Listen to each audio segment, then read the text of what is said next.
हरे कृष्णा, दंडवत प्रणाम दीदी, हरे कृष्णा। धन्यवाद, हरे कृष्णा। ओम अज्ञानतिमिरान्धस्य ज्ञानाञ्जनशलाकया चक्षुरुन्मिलितं येन तस्मै श्रीगुरुवे नमः। नमो महावदन्याय कृष्ण प्रेम प्रदायते कृष्णाय कृष्ण चैतन्य नामने गौरतुषे नमः। हे कृष्ण करुणा सिंधु दीन बंधु जगतपते गोपेश गोपिका कांत राधा कांत नमोस्तुते। तप्त कांचन गौरांगी राधे वृंदावनेश्वरी वृषभानुसुते देवी प्रणमामि हरिप्रिय। तवैवास्मि न जीवामि तया बिना इति विज्ञाय राधे तम नये माम चरणान्तिके। गुरुवे गौरचंद्राय राधिकाय तदाराय कृष्णाय कृष्ण भक्ताय तद्भक्ताय नमो नमः। वांछाकल्पतरुभ्यश्च कृपा सिन्धुभ्येव च पतितानां पावनेभ्यो वैष्णवेभ्यो नमो नमः। श्री कृष्ण चैतन्य प्रभु नित्यानंद श्री अद्वैत गदाधर शिवासादि श्री गौर भक्त वृंद। हरे कृष्ण कृष्ण कृष्ण हरे हरे, हरे राम राम राम हरे हरे। मैं सर्वप्रथम मध्य गुरु पाद परमाराधतम नित्र प्रविष्टोम विष्णुपाद अष्टोत्तरशत श्रीमद् भक्ति वेदांत श्री नारायण गोस्वामी महाराज मध्य शिक्षा गुरु पाद परमाराधतम नित्र प्रविष्टोम विष्णुपाद अष्टोत्तरशत श्रीमद् भक्ति वेदांत श्री वामन गोसाई महाराज के अभय चरणारविंद में अनंत कोटि दंड प्रणाम कर उनकी अति कृपा की वांछा करती हूँ। मैं ग्रंथराज मुनि श्रीमद् भागवत मरीचि माला हृदय रचिता ओम विष्णुपाद सत्यन श्री भक्तिविनोद ठाकुर के चरण कमल में असंख्य कोटि दंडवत प्रणाम कर उनकी अति कृपा की वांछा करती हूँ। मैं सभी वैष्णवी के चरणों में यथायोग्य वंदन अभिवादन दंडवत प्रणाम करती हूँ। तो हम लीलाक्रम चल रहा है श्रीमद् भागवत का 10वां अध्याय, और 10वां अध्याय के जो सब सारांश कहेंगे, मेन पॉइंट्स कहना तो गलत होगा, सारांश भक्तिविनोद ठाकुर ने हमारे सामने प्रस्तुत किया है। तो कल हम याज्ञिक पत्नियों के विषय में बात कर रहे थे और भगवान के पास वो गई हैं और भगवान के सौंदर्य का उन्होंने वर्णन किया है। तो अच्छा, जो भगवान है सुंदर है, मधुर है, ये बात भी सही है। अखिल कोटि ब्रह्मांड नायक है, ये बात भी सही है। सारी सृष्टि के पालक हैं, ये बात भी सही है। सबके अंतर्यामी है, ये बात भी सही है। समस्त गुणों के सागर हैं, समस्त गुणों के सागर, समस्त रसों के सागर हैं। अखिल रसाम में सिंधु है, और वो जो जैसे भाव से भसता है उसको वैसे ही भसते हैं। इसके बावजूद भी जो असुर लोग हैं वो भगवान को मानते ही नहीं है, मानना ही नहीं चाहते। और क्योंकि वो कुछ जीव ऐसे निकल आते हैं ना संसार में, क्या कर लेंगे उन लोगों का। कौन है ये, किसका माइक खुला है? नाम नहीं है उसका जिसका माइक खुला है।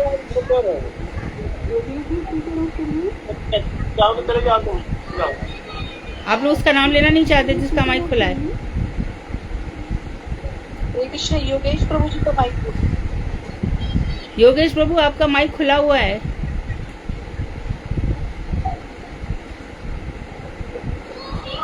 योगेश प्रभु, योगेश जी, आपको आवाज आ रही है? स्पीकर ऑफ करो ना योगेश जी, स्पीकर ऑफ करो प्लीज। कथा सुनने आए हैं या क्या करना?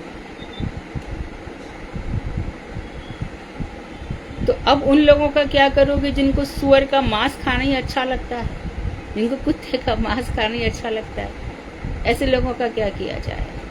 तो ये शुकर कुकर योनियों में जाते हैं और बड़ी बुरी उनकी दुर्दशा होती है। कहाँ रुकते हैं ऐसे लोग, कहाँ फेंक दिए जाते हैं। अमेरिका, ऑस्ट्रेलिया, चाइना, यहाँ पे डाल दिए जाते हैं। 4 लाख मनुष्य योनि है, तो इनकी हालत बढ़। तो चैतन्य शिक्षामृत में हमें कितने ही प्रकार के लोगों के विषय में बताया गया।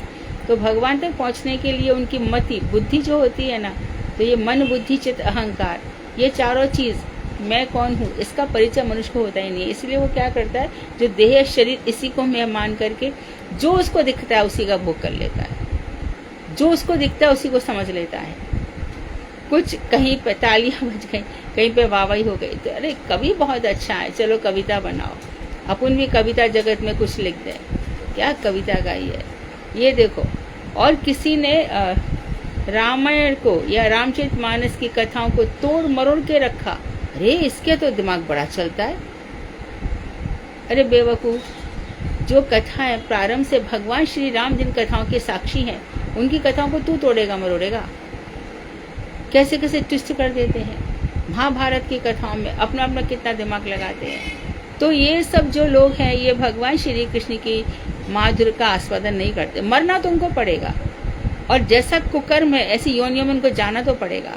लेकिन उन्हें जो बीच का जीवन है, जो हीरा सा जीवन था, तूने हीरा सा जीवन वृथा गंवा दिया, वो वृथा चला जाता है।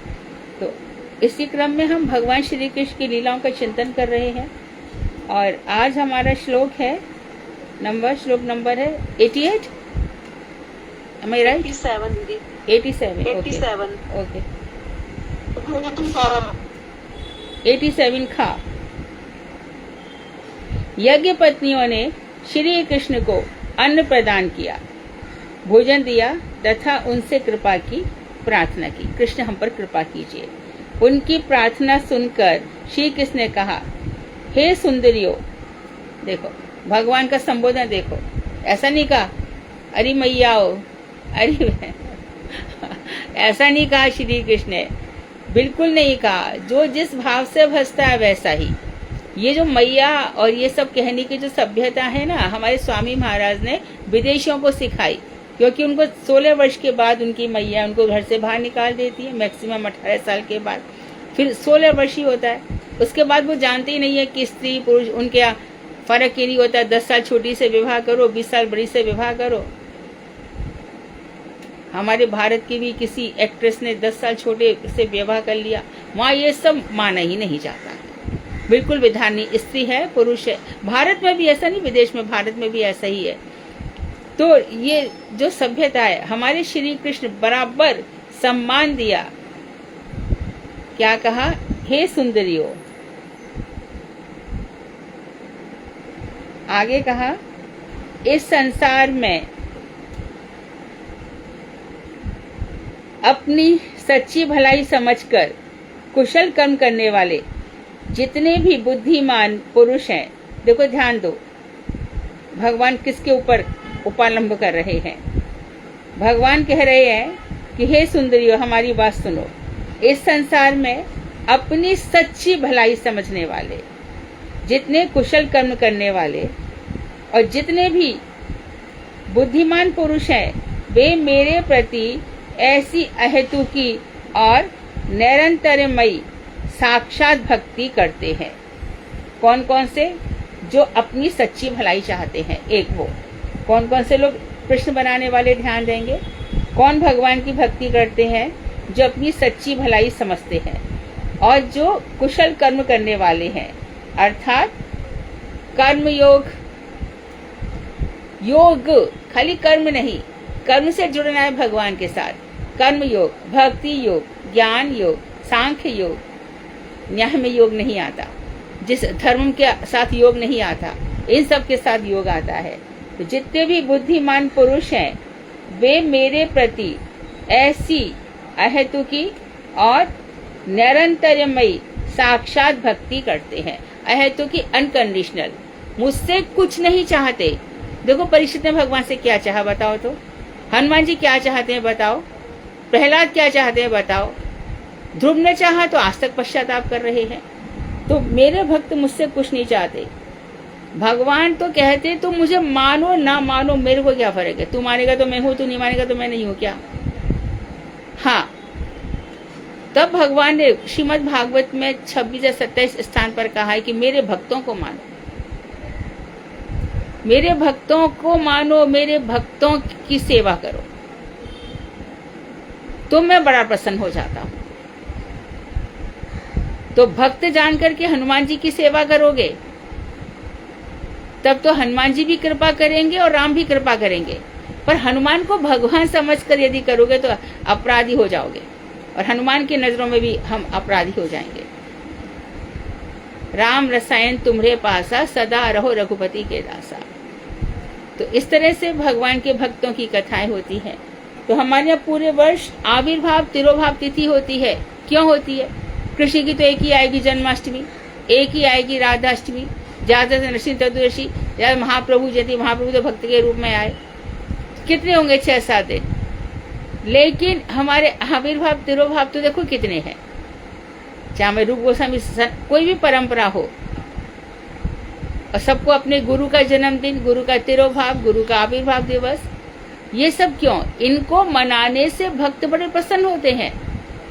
मैंने भी बीच में सोचा था कि क्लास में जब जब जिसकी तिथि आएगी तो 5 या 10 मिनट उनके विषय में कहें, परंतु मैंने दूसरी तरफ ये सोचा कि एक दफे वर्णन चल दिया तो जिसको जितना आएगा वो इतना बोलेगा, 15-20 मिनट निकल जाएंगे।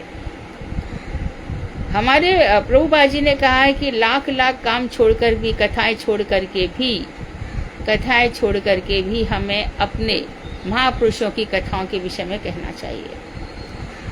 और कहा है कि मानो तुमने जन्माष्टमी का उपवास किया, मानो तुमने निर्जला एकादशी का उपवास किया, परंतु इसलिए कथा नहीं कही कि प्यास लगेगी तो ऐसा मत करो जैसा हम लोग करते हैं, ये गलत है। लेकिन हम इसलिए नहीं करते क्योंकि प्रभुपाद जी कहते हैं, सरस्वती प्रभुपाद, पहले प्रसाद पा या कथा कहे, हम वो कर नहीं पाते।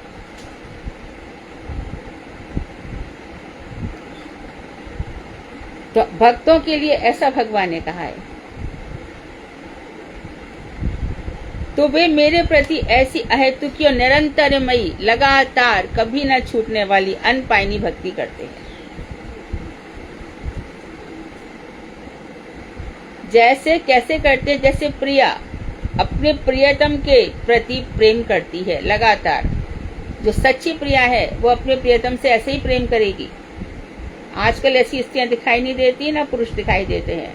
श्रवण, दर्शन, ध्यान तथा अनुकीर्तन द्वारा मुझ में जैसा भाव होता है, किस किस से मेरा भाव होता है? सुनो, मेरी कथाएं सुनो, मेरे दर्शन करो। 2 चीज, मेरा ध्यान करो, मेरा चिंतन करो। मैं ध्येय हूँ, ध्येय ध्यान से पाने योग्य। रोज सुबह उठ करके आसन पर बैठ करके भगवान का ध्यान करना ही चाहिए।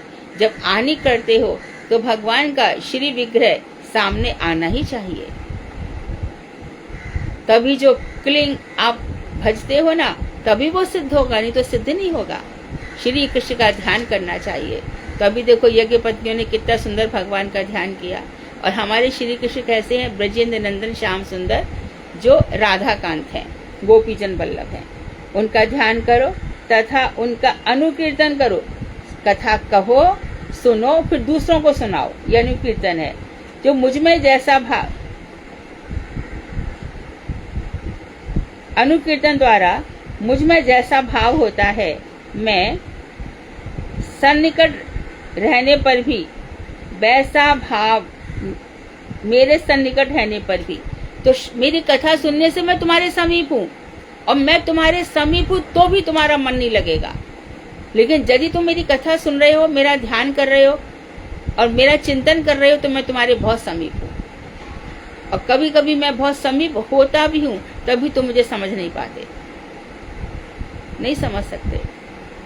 तुलसीदास जी को कितनी बार श्री राम ने दर्शन दिए ना, भगवान को पता ही नहीं चला। एक प्रेत योनि था, प्रेत था, पर प्रेत का भी तरने का समय नहीं आया था, ऐसी प्रेत योनि में पड़ा हुआ था वो। तब उसने तुलसीदास जी को बताया, वही सब जो आप बोलते हो, चित्रकूट के घाट पे भई संतन की भी तुलसीदास चंदन घिसे तिलक देते रघुवीर। एक दफे आए भी भगवान, तुलसीदास जी उनको नहीं पहचाने, तो भगवान ने कहा चलो दूसरी बार चलते हैं। तब प्रेत ने ऐसी बात कही। तो भगवान के बहुत निकट होने पर भी हम भगवान को समझ नहीं सकते, जबकि कथाओं से तत्क्षणात् अवरुध्यते, हमारे हृदय में वो उसी क्षण रुक जाते हैं। और मैं कितना भी पास रहूं तो ऐसा भाव नहीं आ सकता। अतएव तुम लोग क्या करो, तुम लोग घर लौट जाओ, यज्ञ पत्नियों से कह रहे हैं, और मेरी भक्ति करो। ये मत समझो क्योंकि यज्ञ पत्नियों का भाव आ गया, जैसे गोपियां रहती है ऐसे हमें भी अपने पास रखो ना कृष्ण। तो उन्होंने कहा कि देखो तुम दूर रहकर भी मुझे प्राप्त कर सकती हो, भाव से मुझे भजो, अभी तुम घर लौट जाओ। अनंतर याज्ञिक ब्राह्मण अपनी पत्नियों के भाव जानकर श्रीमद् भागवत के 10, 23, 50 में इस प्रकार कहने लगे। तस्मै नमो भगवते कृष्णाया कुंठ मेधसे यन्माया मोहिता धियो भ्रमामः कर्म वर्त्मसु। हम उन अकुंठ मेधा अर्थात अलुप्त अथवा अबाध ज्ञान संपन्न भगवान, जिनकी मेधा भगवान चित स्वरूप है, उनकी मेधा बुद्धि कभी कुंठित नहीं होती। वो किसी भी स्थिति में उनको प्रभाव ही नहीं पड़ता। वो महाराज करेंगे तब भी वैसे ही है और कंस को मारेंगे तब भी वैसे ही है। स्यमंतक मणि उसको भगवान लेने गए, चोरी कर ली गई और उन पर चोरी का इल्जाम लगाया सत्राजित ने, तो भी भगवान वैसे ही है। भगवान प्राचीन काल में भी वैसे ही थे, आज भी वैसे ही, आगे भी वैसे ही रहेंगे। इसीलिए वो हम सबके प्राण हैं, क्योंकि उनके अलावा हमारा कोई भी नहीं है। आप हृदय में सच्चा देखो कि तब पता चलेगा वास्तव में कोई भी नहीं है। सच्ची बात पूछो तो सब हमसे खाली स्वार्थ सिद्ध कर रहे हैं, कोई नहीं है हमारा। एक वही है जिनका नाम लेने से हमारे दुख, दारिद्र, रोग, शोक, ताप, मोह सब हट जाते हैं। इसीलिए उन्हीं भगवान की हमें इतनी जो कथाएं बताई गई भक्ति विनोद ठाकुर ने, इन्हीं लीलाओं का चिंतन करना चाहिए। बार बार कैसे जन्म लिया, कैसे उन्होंने पूतना को मारा, कैसे शक्टासुर को मारा, कैसे भगवान ने मिट्टी खाई, कालिय मर्दन, बकासुर, बस्सासुर, व्योमासुर, अघासुर, इन सबको मारा, शकट भंजन किया। तो वो अकुंठ मेधा है। उनकी मेधा, उनकी बुद्धि कभी कुंठित नहीं होती अथवा लुप्त नहीं होती और अबाध ज्ञान संपन्न है। अबाध, उनका ज्ञान कभी रुकता नहीं है। अर्जुन से कहा भी उन्होंने गीता में, बहुनी में व्यतीतानि जन्मानि तब च अर्जुन, तेरे मेरे बहुत जन्म बीत गए हैं, मैं भी जन्म लेता रहता हूँ, तू भूल जाता है, मुझे याद रहते हैं। तो भगवान श्री कृष्ण को हम ऐसे कृष्ण को प्रणाम करते हैं जिनकी माया से भ्रमित होकर हम कर्म मार्ग में भटक रहे हैं और हमने क्या किया, इस यज्ञ को ही सब कुछ मान लिया। हम भगवान की माया से मोहित हो गए। भगवान कह रहे इस कर्म कांड में, यज्ञ कांड में, अनुष्ठानों में मत पड़ो। आज अनुष्ठान है, क्या अनुष्ठान है? आज हमने उसके राहु शांत किया है, अनुष्ठान है। पंडित जी राहु शांत हो जाएगा, कितना? 21,000 है। अरे पंडित जी तो बहुत ज्यादा है। अरे हमारा इतना सारा घी लगेगा, 10 ब्राह्मण बैठेंगे और मंदिर का भी हमें किराया देना होगा, ये वो सब है ना, हो गया, बराबर है। आज हमारा बेटी का मंगल शांत हो रहा है, या केतु है ना, और कौन कौन से जो दुखदायी ग्रह है उनका फायदा उठाते हैं पंडित लोग और कर्मकांड करवाते हैं। बड़ा भारी अनुष्ठान चल रहा है, देवी अनुष्ठान चल रहा है।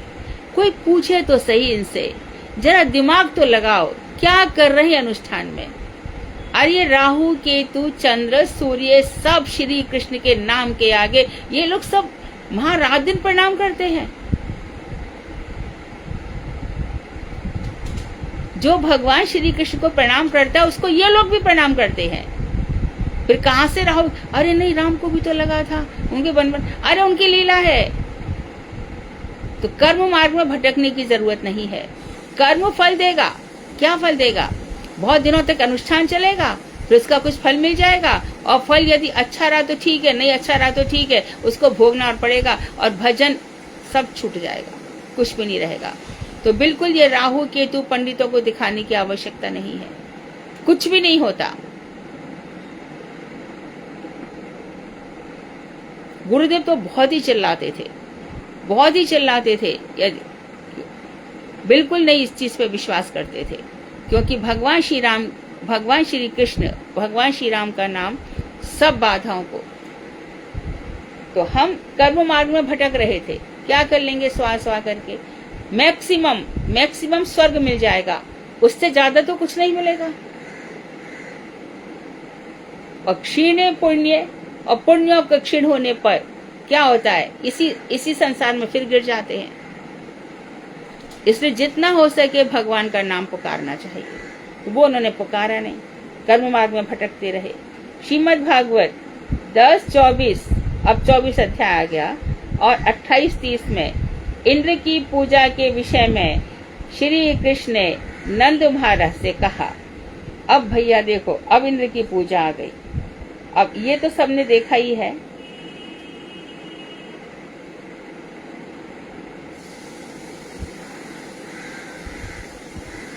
यहाँ पे बता रहे हैं कि जो कृष्ण ने यज्ञ पत्नियों से कहा कि मैं तुम्हारे निकट हूँ दूर रहकर भी, यहाँ बता रहे हैं कि सेम की सेम श्लोक 10वें अध्याय के 29वां जहाँ रास पंचमी अध्याय प्रारंभ हो रही है, उसके 27वें श्लोक में भी यही बात कही गई थी। भगवान श्री कृष्ण ऐसे ही कहते, श्री कृष्ण ऐसे ही करते हैं। पहले बुलाते हैं सबको, अपने मोहिनी में, अपने जादू में फंसा लेते हैं। कल हम कहाँ तो पढ़ रहे थे, किधर तो मैं पढ़ रही थी कि उसमें कहा गया था कि शंकर जी ने इतना सारा तप किया भगवान का, और देखो भगवान के मोहिनी रूप को देख करके उनका कितना तप नष्ट हो गया। आसक्ति, आज देखो जड़ भरत की आसक्ति के विषय में बात होगी। सारा जप तप नष्ट हो जाता है। जिसके प्रति आसक्ति होती है वो नहीं जाता हमारे साथ, परंतु हमारा समय, जप तप व्रत सब नष्ट हो जाते हैं आसक्ति के कारण। तो अब गोवर्धन पूजा है, वही माँ खूब तैयारी कर रही है। नंद भवन में खूब तैयारियां चल रही हैं इंद्र पूजा की। आज अभी हमारा श्री कृष्ण 7 वर्ष के होने जा रहे हैं। अभी तक तो कुछ नहीं बोले, पर इस वर्ष चुप नहीं रहे। इस वर्ष तुमने सबको हिला डाला।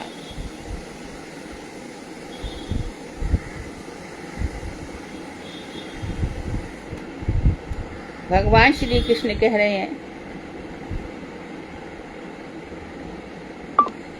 हे तात, हे पिताजी, जब सब प्राणी अपने अपने कर्मानुसार फलों का भोग कर रहे हैं, तब उनकी पूजा ग्रहण करने में इंद्र का क्या अधिकार है? तो सब अपने कर्मों का फल भोग रहे हैं, तो इंद्र उनकी पूजा ग्रहण करके क्या कर लेगा? उनका कर्म नष्ट कर देगा क्या? ये श्री कृष्ण ने बड़ी भारी बात कही है।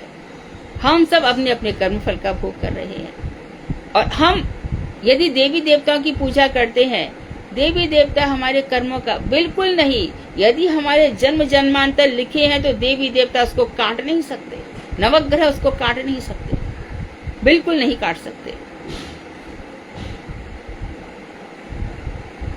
क्या कर सकते हैं देवी देवता? हमारे धन की वृद्धि कर सकते हैं, हमारे घर में विवाह करवा सकते हैं, बच्चों की नौकरी लगवा सकते हैं, इससे अधिक कुछ नहीं। जन्म जन्मांतर के साक्षी वो है ही नहीं। जन्म जन्मांतर के साक्षी तो कृष्ण है। तो यहाँ पर यही बताया कि हे तात, जब सब अपने अपने कर्मों का फल भोग ही रहे हैं, तब उनकी पूजा ग्रहण करने में इंद्र का क्या अधिकार है? कोई अधिकार ही नहीं है। फिर बताया, मनुष्य अपने स्वभाव विहित जो जो कर्म करता है, यानी जैसा जिस मनुष्य का स्वभाव होता है, अपने स्वभाव के अनुसार वो जो भी कर्म करता है, उन्हें इंद्र भी नहीं बदल सकता। मनुष्य के स्वभाव को इंद्र नहीं बदल सकता। ब्राह्मण का कार्य ब्राह्मण है, इंद्र उसको ब्राह्मण को शूद्र बना के दिखा दे।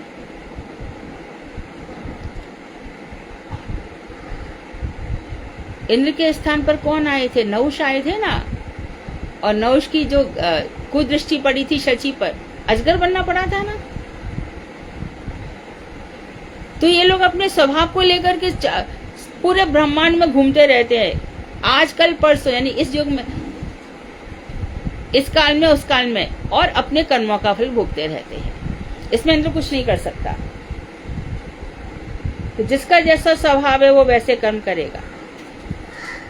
किसी को आदत पड़ गई है दूसरों का अपमान करने की, और भगवान भी कहते ले कर और कर और कर, तुझे अपमान करने का बहुत शौक है, ये इन सब में मैं हूँ, बहुत शौक है, तू और कर और कर। और फिर जो भगवान बजाते हैं ना, पता नहीं चलेगा, भगवान की लाठी की मार में आवाज नहीं होती।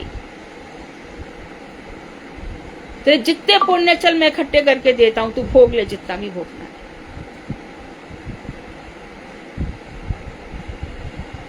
कोई भी काम जितना भी गलत हो रहा है, ऐसा लगता है कि भगवान इसको सपोर्ट कर रहे हैं, हाँ कर रहे हैं, उसका जितना पुण्य है उसको और दे रहे हैं, ले तू लेता जा लेता जा लेता जा। अब देख सब नष्ट हो गया उसके पाप पुण्य। फिर उसकी जो दुर्गति दुर्दशा होगी ना, कोई उसको बचा नहीं सकता, बदल नहीं सकता। तो यहाँ पर भगवान ने सीधा इंद्र को चैलेंज किया है और समझा रहे सबको, जिसका जैसा स्वभाव है, वो जो कर्म करता है उसको इंद्र नहीं बदल सकता। अतएव गौओं को घास प्रदान करने के उपरांत श्री गोवर्धन पर्वत के उपयुक्त पूजा एवं उपहार सभी सामग्री आप प्रदान कीजिए। आप क्या करें, गायों को ले जाइए, पहले गायों को घास खिलाओ। अभी भी देखो अपने मठ में हमारे गुरुजी यही करते हैं, जिस दिन गोवर्धन पूजा होती है उस दिन गौ पूजन जरूर करते हैं। और तब हम भी सोचते हैं कि चलो अपने मठ मंदिर में 1 साल का गाय का चारा दे दें। नहीं पैसे दे सकते, चारा भरवा दो, पर करो। फिर श्री गोवर्धन पर्वत को उपयुक्त पूजा एवं उपहार सामग्री प्रदान कीजिए। पूजा कीजिए, गोवर्धन पर्वत को उपहार प्रदान कीजिए। ब्राह्मण अग्नि तथा पर्वत की प्रदक्षिणा कीजिए। किस किस की परिक्रमा की बात करी?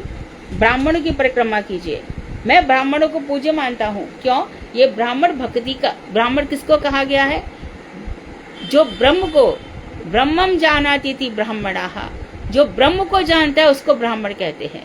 बाकी सब ब्राह्मण कुल में जन्म लेकर के जो नौकरी कर रहे हैं, सिगरेट पी रहे हैं, तंबाकू खा रहे हैं, ये तो सब अधम गति में गए। जब भागवत में नरक का वर्णन आएगा तब लिखा हुआ है, धूम्रपान करने वाले, तंबाकू खाने वाले, द्यूत क्रीड़ा करने वाले, ये सब जुआ खेलने वाले, ये सब IPL में सट्टा लगना, ये सब लगना, ये रात ही रात पैसे वाले बनना, ये सब नरकगामी होंगे। एक समय तो लगेगा अरे इसने वैसा पैसा कमाया, दूसरी बार लगेगा इसका तो पैसा कहाँ निकल गया, पता ही नहीं चला। तो ब्राह्मण की परिक्रमा कीजिए। सत्यवती दीदी मैं स्पीकर ऑफ करिए प्लीज। हो गया दीदी। अग्नि की परिक्रमा कीजिए और तथा गोवर्धन पर्वत की प्रदक्षिणा कीजिए। यह मेरा मत है, कृष्ण ने कहा। यदि रुचि हो तो ऐसा ही कर सकते हैं। श्रीमद् भागवत 10:24-38 में ब्रजवासियों द्वारा की गई गिरिराज पूजा का इस प्रकार वर्णन किया गया है।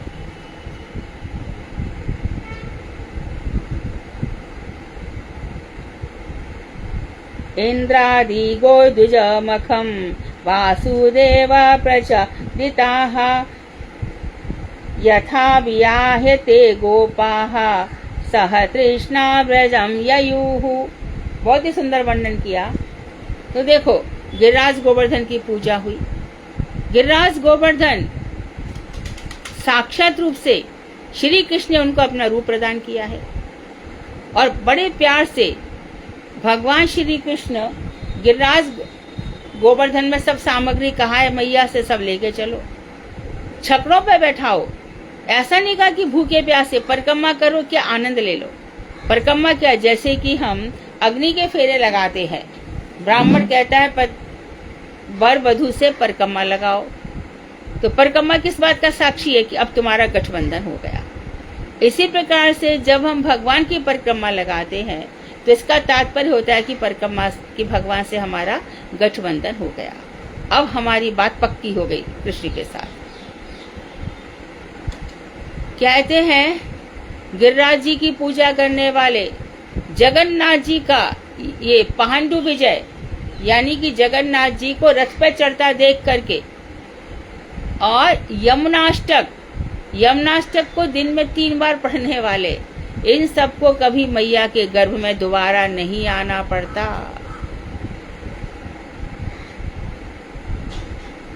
तो पांडु विजय देखने वाले जो भगवान रथारोहण करते हैं, अपनी विशाल आंखों से सबको देखते हैं। तो कुछ विधि विधान हमारे लिए धाम जाकर है, और कुछ विधि विधान हमारे घर पर बैठकर है।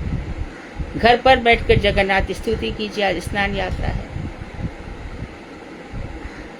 अपने घर में भी ठाकुर जी को पानी में केसर डाल दो, खसखस शरबत डाल दो, कोई भी पुष्पों की महक डाल दो और अपने ठाकुर जी को नहलाओ, तो ये घर ही जगन्नाथ धाम बन जाएगा। तो गोवर्धन उठाया, फिर उसके बाद सब कथा जानते ही है। पूजा हुई है, पूजा होने के बाद श्री कृष्ण एक हाथ से पूज रहे हैं खुद, और दूसरे हाथ से खुद ही पूजा ग्रहण कर रहे हैं। सारा की सारा जितना भी सामग्री बनी थी सब गोवर्धन पर्वत ने आरोग ली थी, और उसके बाद आन और मिलकर के बन गया ऑल। खूब मानसी गंगा का पानी पिया है। पर ये क्या, जैसे ही भगवान ने कहा आंख बंद करो, वैसे जितना लिया था सबकी सब वापस दे दिया। ब्रजवासियों ने खाया पिया है, परिक्रमा लगाई है। उसके बाद जब इंद्र ने देखा कि मेरे को मेरी पूजा ही नहीं मिली है क्या, हर वर्ष तो ब्रजवासी खूब मुझे उपहार देते हैं, इस वर्ष क्या हो गया, तो लेकर के उसने सामर्थक मेघ बुलाए। और छोटे से लाला की बात है ना, उस दिन भी शायद उन्होंने कथा सुनाई थी, याद आ रहा है मुझे। तो छोटे से लाला की बात मान ली, लाला की बात मान गयो बाबा, लाला की बात मान गयो बाबा, बह जाए गौ ब्रज सारोरी, गोवर्धन नक पे धारोरी, गोवर्धन नक पे कहना ठारोरी, भुजबल पैरी, गोवर्धन नक पे धारोरी, गोवर्धन नक पे।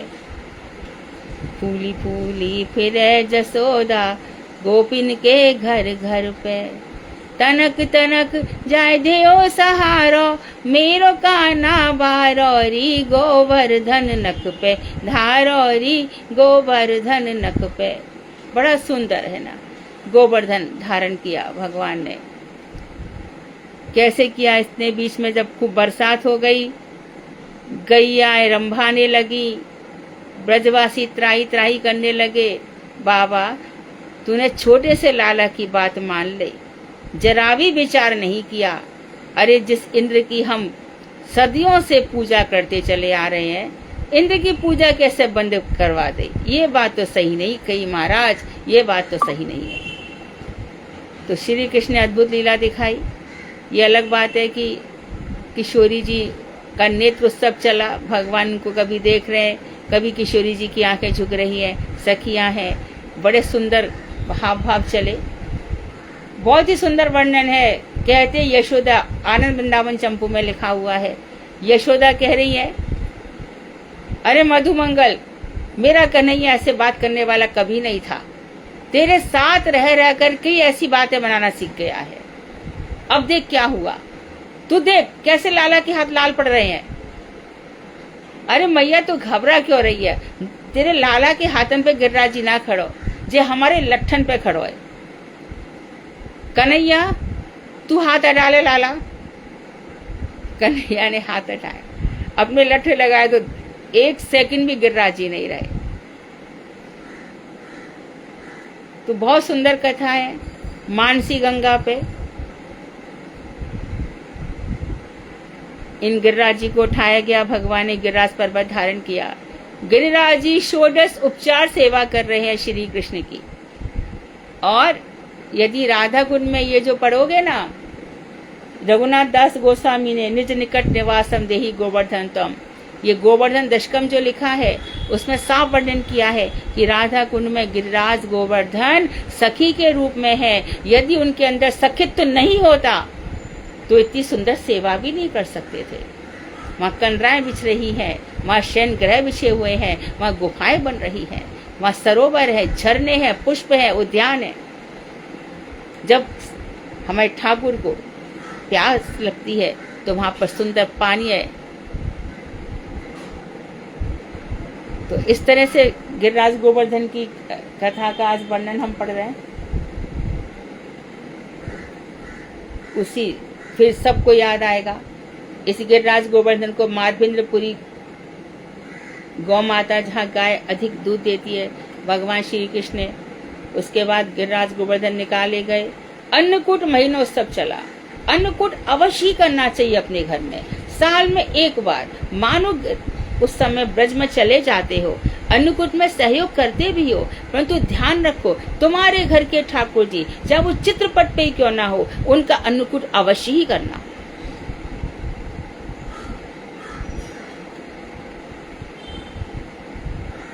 किसी भी पीढ़ी में कभी अन्न की कमी नहीं होगी,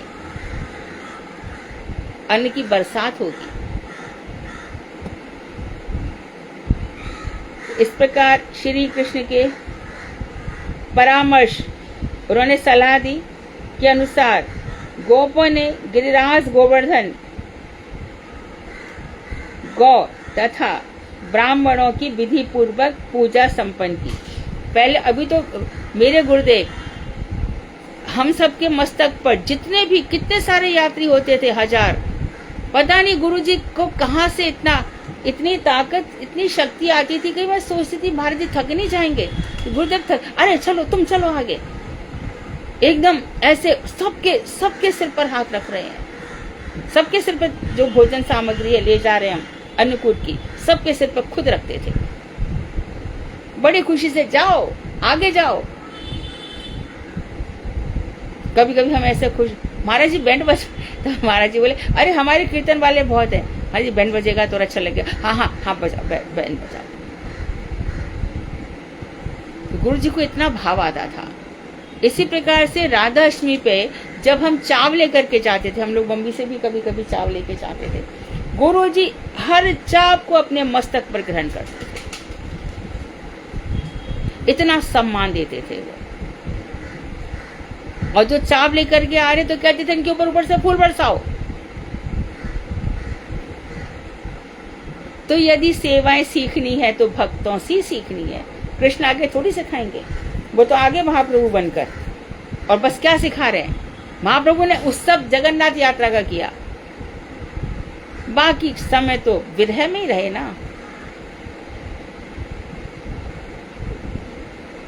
भक्ति की परंपरा सिखाई है तो वो कृष्ण ही।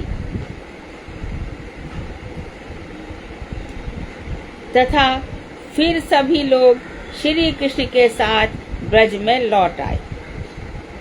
ऐसा देखकर इंद्र ने जो कहा उसका वर्णन श्रीमद् भागवत 10:25-5 में और 7 में इस प्रकार किया गया है।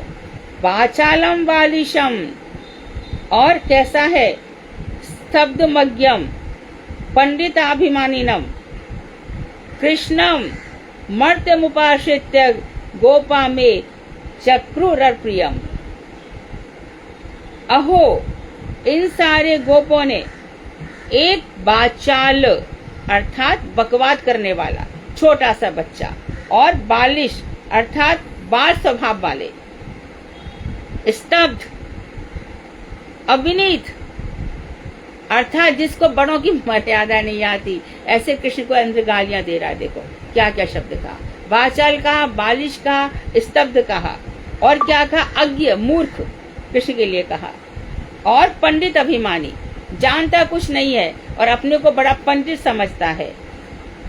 मरणशील कृष्ण का आश्रय लेकर इन्होंने मेरा अपमान किया है। ये छोटा बालक, अभी मार दूंगा इसको मेघों से,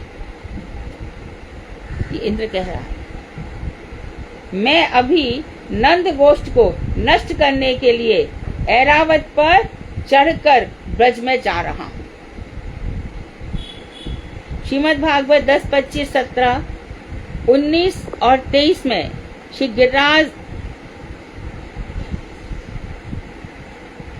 धरण का इस प्रकार सुंदर वर्णन किया गया है। ना ही सद्भाव युक्ता नाम, तो यहाँ पे बता रहे हैं जब इंद्र ने 12 वर्षन को बरसात करी और गोष्ठ को अर्थात ब्रज को नष्ट करने की चेष्टा की, प्रयास किया, तब श्री कृष्ण मन ही मन कहने लगे, भक्ति युक्त व्यक्तियों को देवताओं का अधिपति होने पर भी गर्व नहीं होता है। तो क्या कह रहे हैं, जो भक्ति से युक्त व्यक्ति है, भक्ति से युक्त व्यक्ति है, तो वो देवताओं का अधिपति होने पर, जो भक्ति है वो देवताओं के अधिपति बन जाए तो भी उनको गर्व नहीं होता। और भक्ति के अभाव में ही इंद्र की ऐसी दुर्बुद्धि हुई है। भक्ति से युक्त देवता का अधिपति बन जाए तो भी उसको गर्व नहीं होगा, और इंद्र में भक्ति नहीं है, ये देवताओं का अधिपति है, तभी देखो इसकी कैसी दुर्बुद्धि हुई है मेरे विषय में। मेरे द्वारा ऐसे असत व्यक्तियों का मान भंग करना उनके मंगल के लिए ही होता है, तो मैं इसको छोड़ूंगा नहीं, इसका मान भंग करूंगा। भगवान उसको ऐसे भी तंग कर सकते थे, इसकी औकात ही क्या इंद्र की। इंद्र की क्या औकात है, इंद्र लगावे बुहारी राधा रानी हमारी, ये तो इसका है ही क्या स्थान है इसका।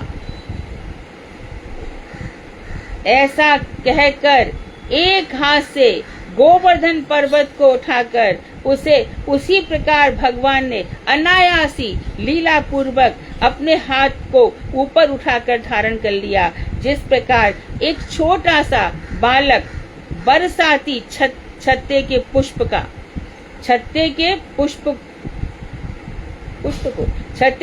को उखाड़कर बरसाती छत्ते के पुष्प को उखाड़कर हाथ में रख लेता है।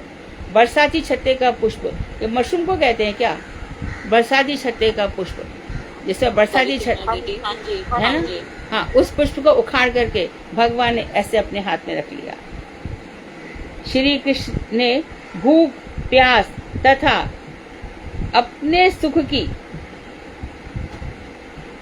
अपेक्षा का परित्याग कर दिया। न 7 दिनों तक ना कुछ खाया, ना पिया, ना किसी प्रकार का सोए, कुछ नहीं किया, और ब्रजवासियों के सामने ही निश्चल भाव से अर्थात बिना एक भी पद डिगाए 1 सप्ताह तक गिरिराज को इस प्रकार धारण किया। 7 दिन 7 रात। श्रीमद् भागवत 10, 25, 24 और 28 में वर्णन आता है कि कृष्ण योगानुभावम भगवान अपीतम शैलम, पर्वत का वर्णन आता है कि श्री कृष्ण की योग माया का ऐसा प्रभाव देखकर इंद्र बड़ा आश्चर्य में पड़ गया, बड़ा विस्मित हुआ। अपने संकल्प के भंग होने से वह निस्तब्ध हो गया। क्या संकल्प किया था, सारा ब्रज को डुबो दूंगा, नष्ट भ्रष्ट कर दूंगा, ये क्या, ब्रज में तो एक बूंद पानी भी नहीं पड़ी, हालत खराब हो गई उसकी, एकदम मौन हो गया, तथा उसने अपने आप ही मेघों को वर्षा करने से रोक दिया। अब बरसात मत करो, शांत हो जाओ। श्री कृष्ण ने भी सभी प्राणियों के देखते ही देखते लीला पूर्वक गिरिराज पर्वत को उसके अपने स्थान पर पुनः स्थापित कर दिया। इसके पहले भगवान ने धीरे धीरे सबको निकाला, जैसे सबको अंदर घुसाया वैसी का कि चलो अब एक बूंद पानी नहीं पड़ रहा है, सब बाहर निकल जाओ। भगवान संकर्षण हमारे बलराम भैया गिरिराज पर्वत के चारों तरफ नाग के रूप में लपेट के खड़े हुए थे। कृष्ण के ऊपर आंच नहीं आने देते बलराम।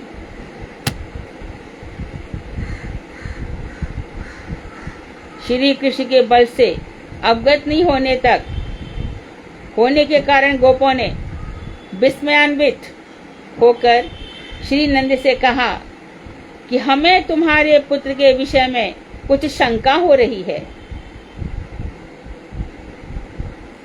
उनके मुख से ऐसा सुनकर श्री नंद महाराज ने श्री गर्ग मुनि द्वारा श्री कृष्ण के विषय में कहे गए वचनों द्वारा उन गोपों के विस्मय को दूर किया। सब आके बोले, अरे नंद महाराज आप बताइए, ये आपका बालक हमको साधारण नहीं लग रहा, इसमें अद्भुत कोई शक्ति है, आप बताते क्यों नहीं है। गर्गाचार्य जी आए, आप गोष्ठ में चले गए, गैया जहाँ पे थी वहां पे आपने चुपचाप से इसका नामकरण किया।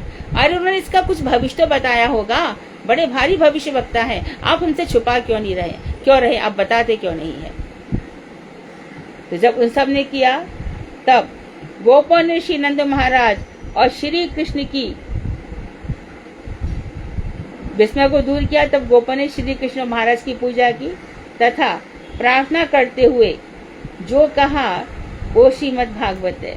देवे वर्षति यज्ञ पिप्लवशाह। अपना यज्ञ भंग हो जाने के कारण अपमानित इंद्र ने बड़े क्रोधित होकर वर्षा वज्रपात यानी ओले गिराए।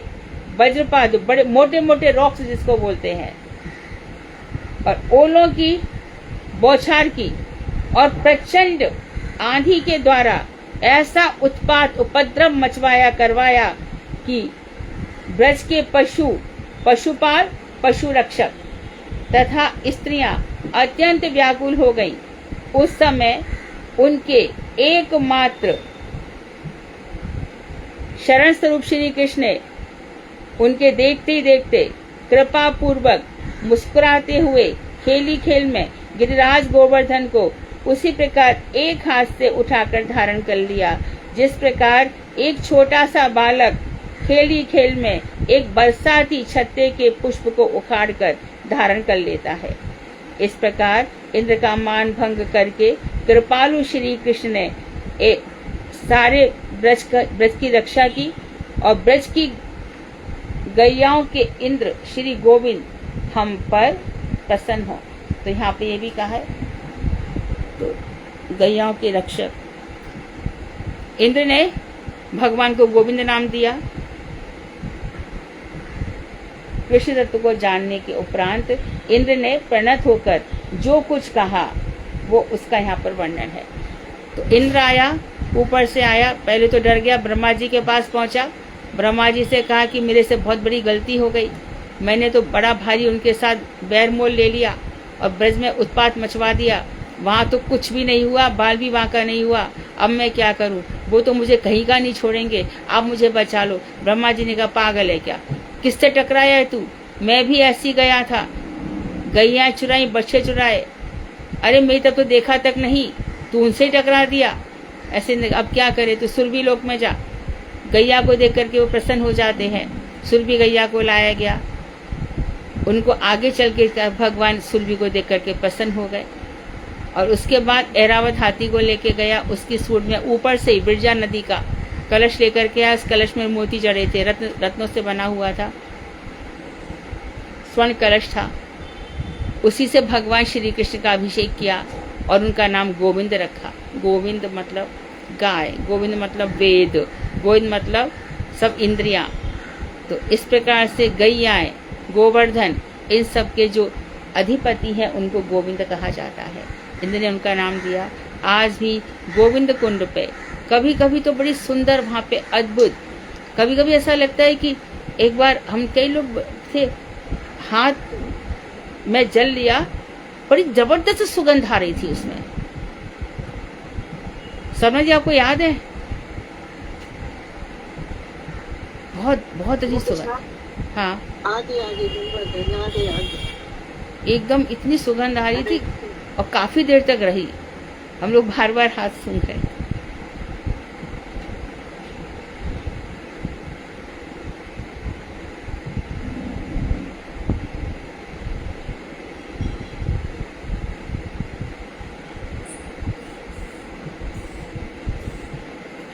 कृष्ण तत्व को जानने के उपरांत इंद्र ने परिणत होकर जो कुछ कहा उसका वर्णन नीचे है।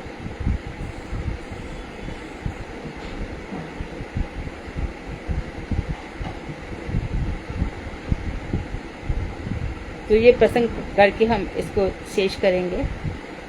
हे ईश, मैं आपके शरणागत होता हूँ। आप जगत के ईश्वर, गुरु तथा आत्मा है। मेरे उद्यम को, जो मैंने ये सब परिश्रम किया, आपने उसको व्यर्थ कर दिया और इस तरह से मेरे अहंकार को आपने दूर किया। आपने जो मेरे अहंकार का नाश किया है, उससे मैं विशेष अनुग्रहित हुआ हूँ। सच पूछो तो आपने मुझ पर कृपा ही की है। ऐसा कहकर गौ और गोकुल के रक्षा करता श्री गोविंद का अभिषेक करके देवताओं सहित इंद्र प्रभु की अनुमति के अनुसार प्रभु से आज्ञा ली और स्वर्ग लौट गए। अब कल आगे की तो हमारे ऑलमोस्ट 25 अध्याय हो गए हैं।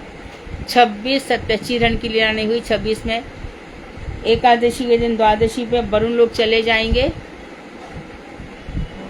नंद बाबा, और उसके बाद रास पंचाध्याय शुरू होगी। कितना इसमें से लेंगे हम देखते हैं।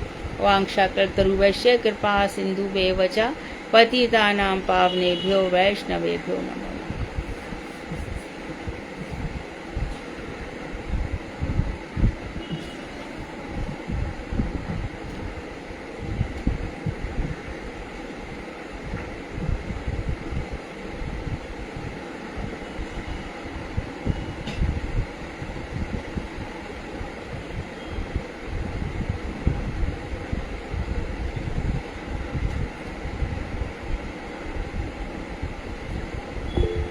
कोई प्रश्न है?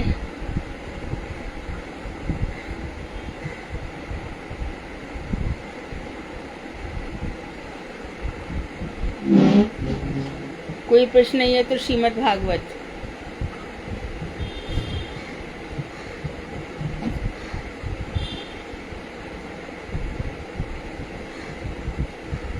हरे कृष्ण दीदी, दंडवत प्रणाम। हाँ, दंडवत। दीदी आज की भागवत मुझे ही बोलनी है। शालू बोलने वाली है, ठीक है। हाँ, बोलो। हरे कृष्ण दीदी, दंडवत प्रणाम सभी जी। अज्ञानतिमिरान्धस्य ज्ञानाञ्जनं शलाकया चक्षुरुन्मीलितं येन तस्मै श्रीगुरवे नमः। नमो विष्णुपादाय कृष्णपृष्ठाय भूतले श्रीमद्भक्तिवेदान्त श्रीधर गोस्वामी इति नामिने। नमो ओम गुरुदेवाय धीमते सौम्य मूर्ते श्रीमद्भक्ति तिरूप सिद्धांति प्रभवे श्री महात्मने। नमो विष्णुपादाय श्रीराधिकाय प्रियात्मने श्रीमद्भक्तिवेदान्त श्री नारायण गोस्वामी इति नामिने। श्री कृष्ण चैतन्य प्रभु नित्यानंद श्री अद्वैत गदाधर श्रीवासादि गौर भक्त वृंद। हरे कृष्ण कृष्ण कृष्ण हरे हरे, हरे राम राम राम हरे हरे। सर्वप्रथम मैं अपने परम पूज्य श्री दंडी स्वामी श्री श्री भक्तिवेदांत श्रीधर गोस्वामी महाराज जी के अभय कमल चरणों में अनंत कोटि दंडवत प्रणाम ज्ञापन करती हूँ। तत्पश्चात मैं अपने परम गुरुदेव जय नित्य लीला पुरुष ओम विष्णुपाद अष्टोत्तर श्री भक्ति वेदांत नारायण गोस्वामी महाराज जी, जय नित्य लीला पुरुष ओम विष्णुपाद अष्टोत्तर श्री भक्ति रूप सिद्धांति गोस्वामी महाराज जी के अभय कमल चरणों में अनंत कोटि दंडवत प्रणाम करती हूँ। अष्टोत्तर शत, अष्टोत्तर के साथ शत बोलना चाहिए। अष्टोत्तर शत का मतलब है 100 के बाद और 8, अर्थात 108। उसके तत्पश्चात मैं अपनी परम प्रिय श्री भगवत आचार्य मेरी शिक्षा गुरु श्री मधु खंडेलवाल दीदी के अभय कमल चरणों में अनंत कोटि दंडवत प्रणाम ज्ञापन करती हूँ और सभी को क्लास में मेरा यथायोग्य भगवत की जगह हमें भागवत बोलना चाहिए। भागवत है ना, भागवत आचार्य श्री मधु खंडेलवाल दीदी के अभय कमल चरणों में दंडवत प्रणाम ज्ञापन करती हूँ। सभी को मेरा यथा योग्य दंडवत प्रणाम स्वीकार। आज का जो विषय है वो 5वां स्कंद छठा अध्याय, पेज नंबर 59। ऋषभ देव का देह त्याग। ऋषभ देव का राजा देह त्याग। ओ अच्छा अच्छा, तो अच्छा प्रसंग है, सुनेंगे सब लोग ध्यान से। कल इन्होंने बड़े सुंदर उपदेश दिए थे अपने बच्चों को और बताया था कि ये जीवन बहुत, मनुष्य जन्म बहुत दुर्लभ है और इस मनुष्य जन्म ये ऐसी न चला जाए। तो अपने सभी बच्चों को उन्होंने बहुत अच्छी बातें सिखाई थी। अब जो ऋषभ देव है, सिखा करके घर से निकल जाते हैं, निकल जा करके एकदम सब कुछ त्याग कर देते हैं, राजपाट महल सब कुछ छोड़ देते हैं और वन में जा करके अपने को बिल्कुल भगवान से, ऋषभ भगवान के अंश हैं, भगवान के अंश हैं, तो निकल जाते हैं। और निकल करके किस तरह से ये अवधूत वृत्ति से, कभी अजगर वृत्ति से जीवन धारण करते हैं, यहाँ से वहाँ से यहाँ घूमते रहते हैं। और घूमते घामते एक दिन ऐसा भी होता है जब ये वन में चले जाते हैं। अच्छा, इन्होंने ये जो दिगंबर वेश धारण किया, नंगे रहते थे और कभी कभी है ना ये खड़े ही खड़े टट्टी पेशाब कर लेते थे, कभी लेटे लेटे यहाँ पे टट्टी पेशाब कर रहे हैं, उधर से खा भी रहे हैं। अजीब सी इनकी वृत्ति थी। लेकिन आश्चर्य की बात ये थी कि दुर्गंध निकलनी चाहिए वहां पर, लेकिन वहां पे दूर दूर तक सुगंध फैल जाती थी। तो इन्होंने बाद में ऐसा बताया गया है शास्त्र में कि जो हमारे ऋषभ देव हैं, जो कि दिगंबर रहे, वस्त्र उतार दिए थे इन्होंने, तो जो जैन लोग हैं अरिहत, तो जैन लोगों में कभी भी देख लो, नोम अरिहंतराय नमः, हरि अरिहंतराय नमः, ऐसे करके वो लोग करते हैं। और वो लोग इन ऐसा मानते कि ऋषभ देव को अपना मानते हैं। ये लोग शौच इत्यादि नहीं, कभी भी देख लेना, जैन के घरों में सुबह उठ करके कोई भी स्नान इत्यादि नहीं करता। ये सुबह उठ जाते हैं, खाते पीते हैं और शाम तक आचमन इत्यादि नहीं करते, शाम हो जाते हैं।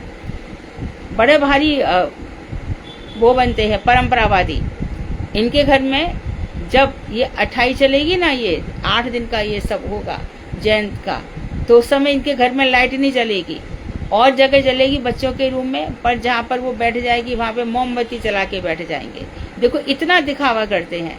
और इनके यहाँ पे बच्चे लोग सीखने जाएंगे, तो उनको सिखाने के लिए वहाँ पे गुरुकुल होता है, तो वहाँ पे लोटा, यानी कि आप शौच के लिए जा रहे हो तो लोटा साफ करना आना चाहिए। और यही तो आगे शास्त्र में बताएंगे, बाल नुचवाना और ये सब करना, तो ये इन्होंने इनसे ही सीखा।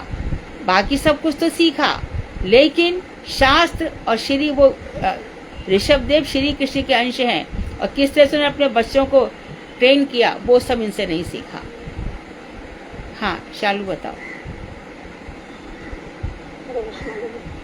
राजा परीक्षित ने श्री सुखदेव गोस्वामी जी से पूछा कि आत्मा रामियों के योग से उत्पन्न ज्ञान की अग्नि से राग आदि संपूर्ण क्रम बीज ही जलकर थोड़ा जोर से बोलो, जोर से बोलो शालू, जोर से बोलो। ठीक है।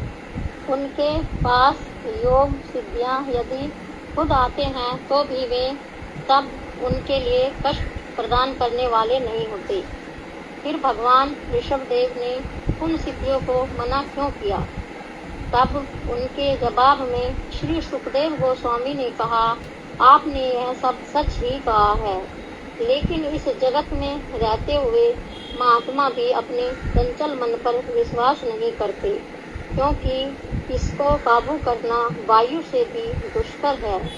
यह जन्म जन्मांतर की तपस्या को नष्ट कर देता है। हाँ, ये जो हम बता रहे थे ना कि जो मन को है ना कंट्रोल करना बहुत मुश्किल है, ये वायु से भी दुष्कर है। शायद इसी में ही आएगा कि बहुत सारा तप करके शंकर जी का तप नष्ट हो गया था भवानी को देख करके, इसी में ही है क्या? जी दीदी, है ना। हाँ, शंकर जी का भगवान के मोहनी रूप को देखकर और तो भरी मुनि का मन मछलियों का विहार देखने से डामाडोल हो गया था। सोबर मुनि का मन काम क्रोध मद लोभ मोह भय और क्रम बंधन का कारण होता है। इसलिए योगी जन इस मन पर किस प्रकार विश्वास कर सकते हैं?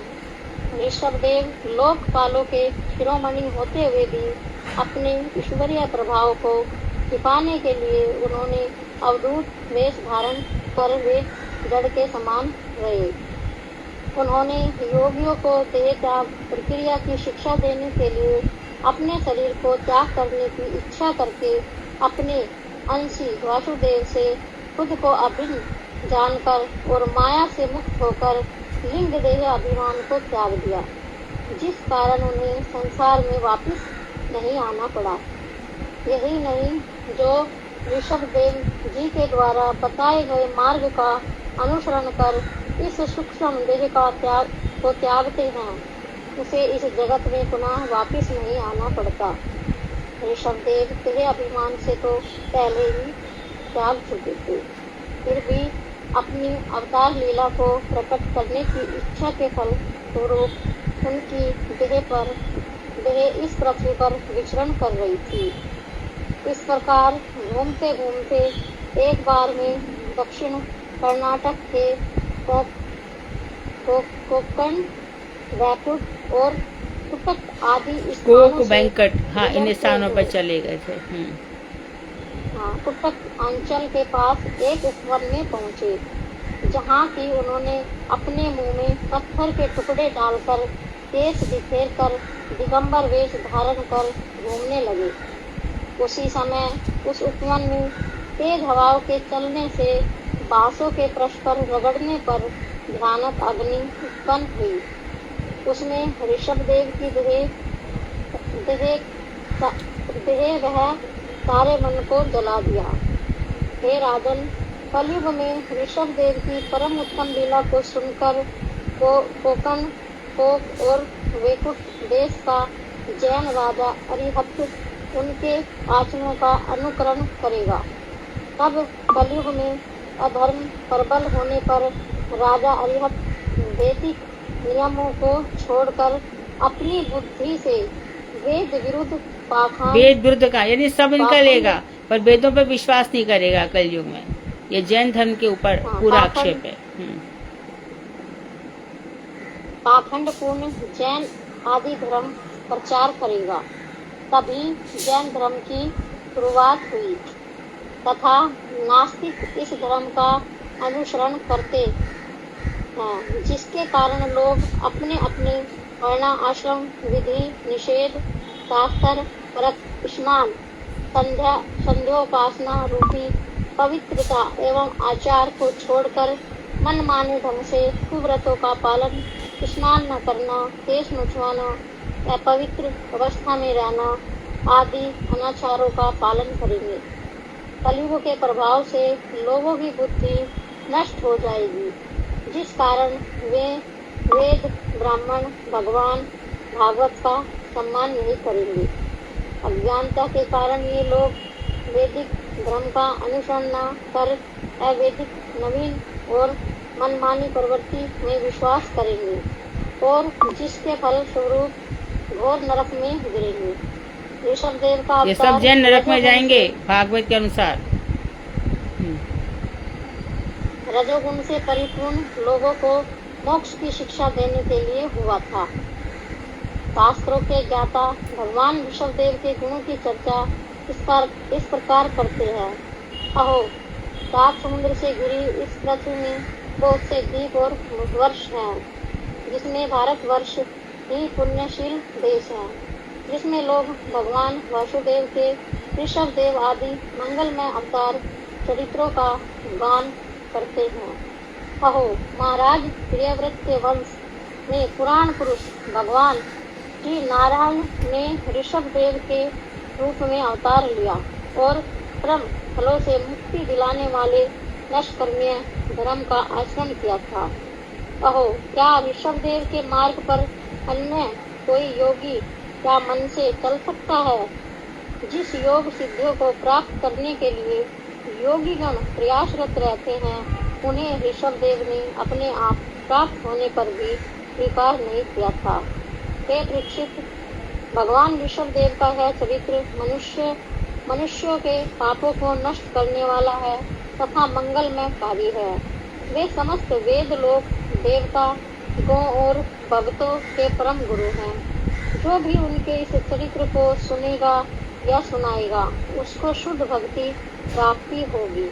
भगवान के जन संसार पाप से बचने के लिए भगवान की भक्ति के अमृत का पान करते हैं। उसके ऊपर भगवान की भक्ति की ऐसी कृपा हो जाती है कि अगर मोक्ष खुद उनके सामने आकर खड़ा हो जाए या भगवान भी आकर मोक्ष प्रदान करे, तब भी वे उसे महत्व नहीं देते। हे राजन, भगवान श्री कृष्ण पांडवों के गुरु, रक्षक, बंधु व इष्ट सब कुछ थे।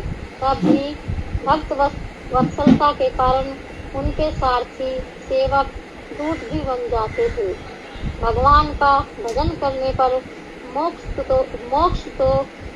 तो आसानी से प्रदान कर देते हैं, लेकिन भक्ति योग नहीं देते।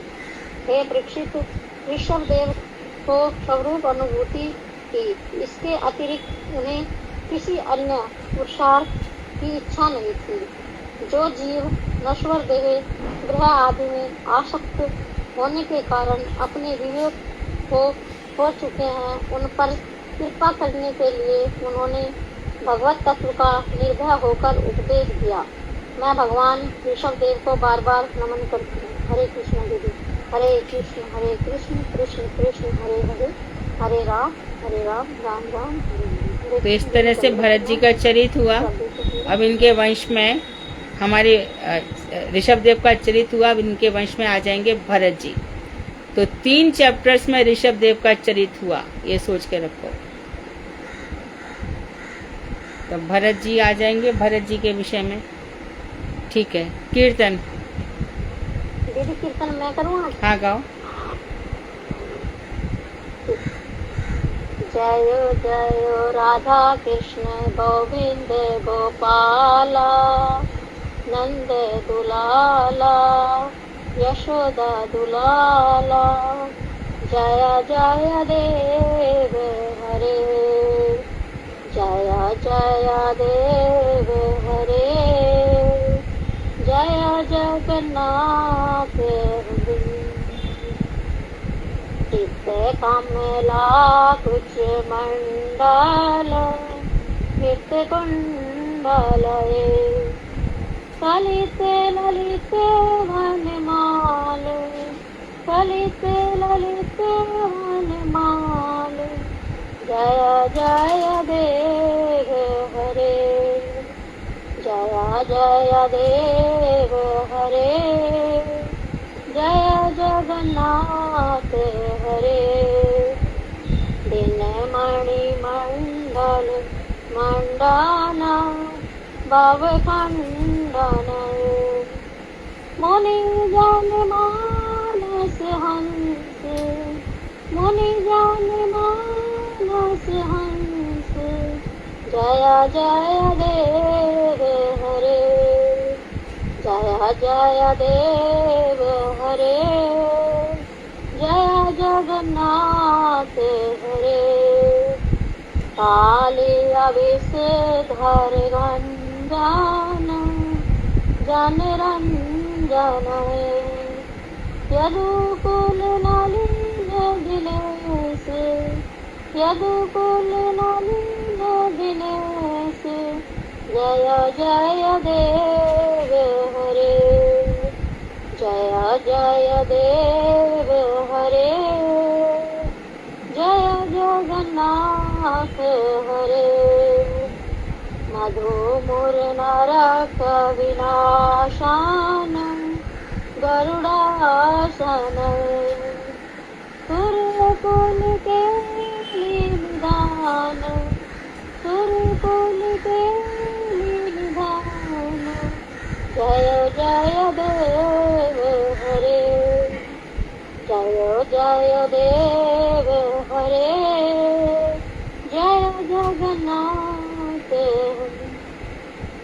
अमल कमल दल लोचन, भव मोचन, त्रिभुव भवन निधान, त्रिभुव भवन निधान।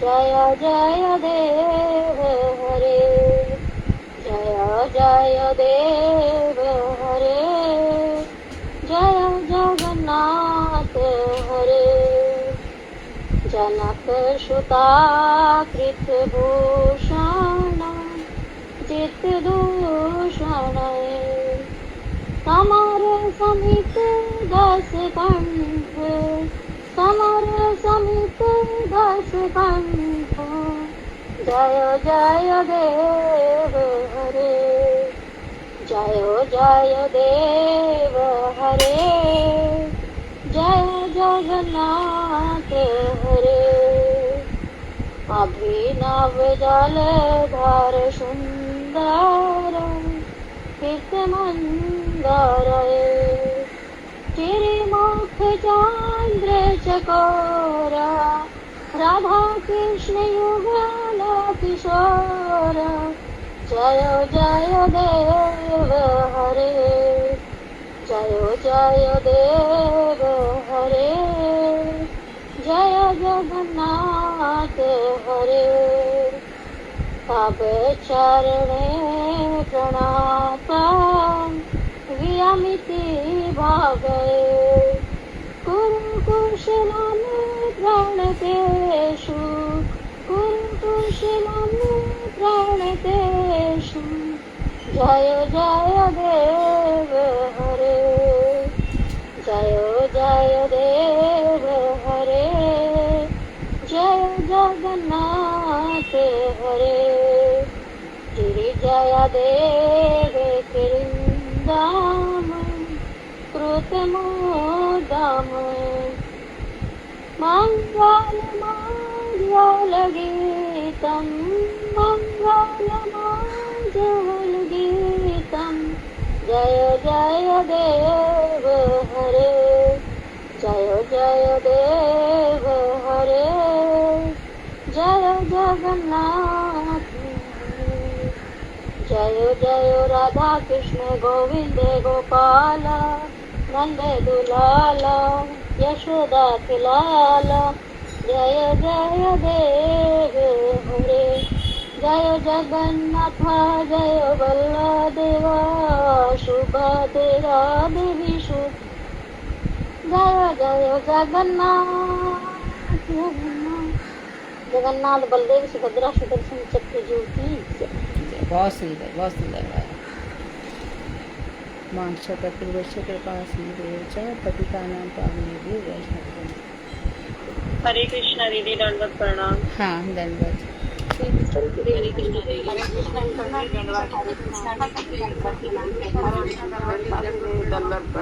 धन्यवाद धन्यवाद हरे कृष्णा धन्यवाद हरे कृष्णा